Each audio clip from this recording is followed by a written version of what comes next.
Good morning, traders. Welcome to today's market review. This is Razak at CMTrading. Today is January 6, 2023, and today is Friday morning. So looking at the highlights of today, the US dollar gaining versus the major pairs as there's a inverse relationship with the Dow Jones. We're going to take a look at that. Now looking at the major economic events of today, 3:30 South African time, out of the United States, non-farm payroll numbers coming out. Now this is the jobs that were created in the last month of December of 2022. Now looking at the various markets, starting out with the Forex symbols, the US dollar gaining, as mentioned before, versus the major pairs. And looking at the indices, the Dow Jones and the NASDAQ both take a retreat to the bottom of the range. Looking at commodities, gold pretty much unchanged, while oil consolidating.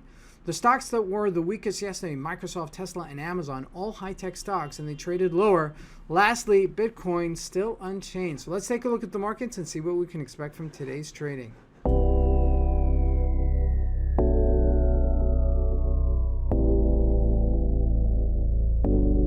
So markets are not always going to give it to you on a silver platter, but sometimes, okay, it does get a little bit more difficult. And yesterday was a day like that, because if we look here at the Euro USD, all we can see here basically is just a consolidation in a certain range. And then, you know, we had a sell-off towards the beginning of the week, a bounce, and then a further sell-off. Now, we are selling below that sell-off, okay? So all intents and purposes, it is a little bit lower. But if we look at it, we're still at support-ish area, okay? So unless we break this 105-ish level and hit somewhere around the 104.62, that would be my next support level. In a short-term phase, that's what I'd be looking to do. Now, looking at today's activity, okay, there's going to be a lot of activity today because it is non-farm payroll. So you do want to be on top of it. Just know your levels and just be aware of them, because if we do breach this 105 and break further down, we could see a further sell-off. So looking at the GBP USD also consolidating lower versus the US dollar as it's getting weaker. If we jump into the Japanese yen, it is clear as day. 130 was a beautiful support area, and we bounced off of it. That's over 300 pips, just 2 days of trading.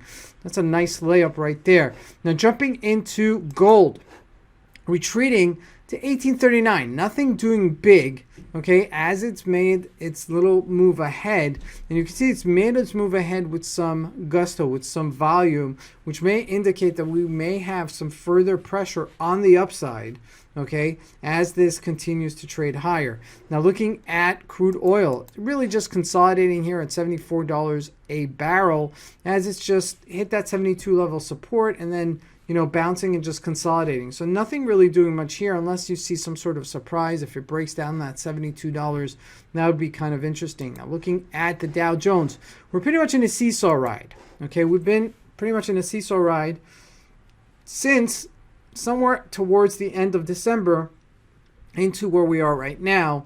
We've been between 33,500 to 33,900. So we've been in a 600 point range over the past 3 weeks, I would say.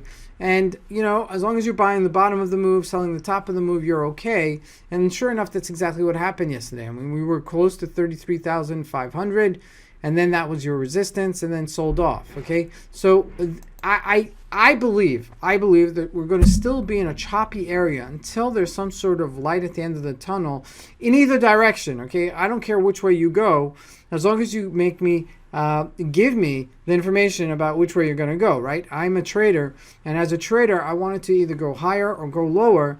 But when it's trading sideways, it's a little bit more difficult to anticipate market action.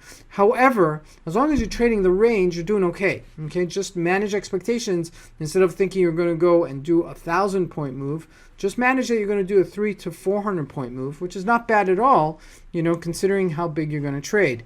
Now, jumping into the stocks, Apple has been very weak at 125. Microsoft also trading much lower to 222. And if we look at Amazon, also trading lower as well. And you're seeing that weakness across the board. Tesla back onto its lows here at 110. So we're seeing, I wouldn't say across the board, but I would say they're taking their turn, okay? Because when we look at Cisco and Intel, they're not trading lower yet, okay? But they are trading lower. So things are trickling in, but they're not giving it to you all at one time where there's massive, you know, sell-off across the board, and that's an easy sell. So just pace yourself, okay? Because it's going to be a choppy market. In my humble opinion, I think there are going to be certain companies are going to be affected more than others, and there's going to be a rotation of sectors, meaning one day it'll be the banks that'll be trading off, and the next day it'll be the tech stocks. So it's going to continue being like that. The interesting thing today, non-farm payroll, it's a very important number. Now, next week, we've got a couple of very important meetings, FOMC, and also we have CPI and consumer confidence next week. It's also, so those three numbers are going to be very big next week. So we may just be, treading water until we have more clarity to the direction of the markets. This is Fred Razak. I want to wish you guys a great trading day and a beautiful weekend. Thank you.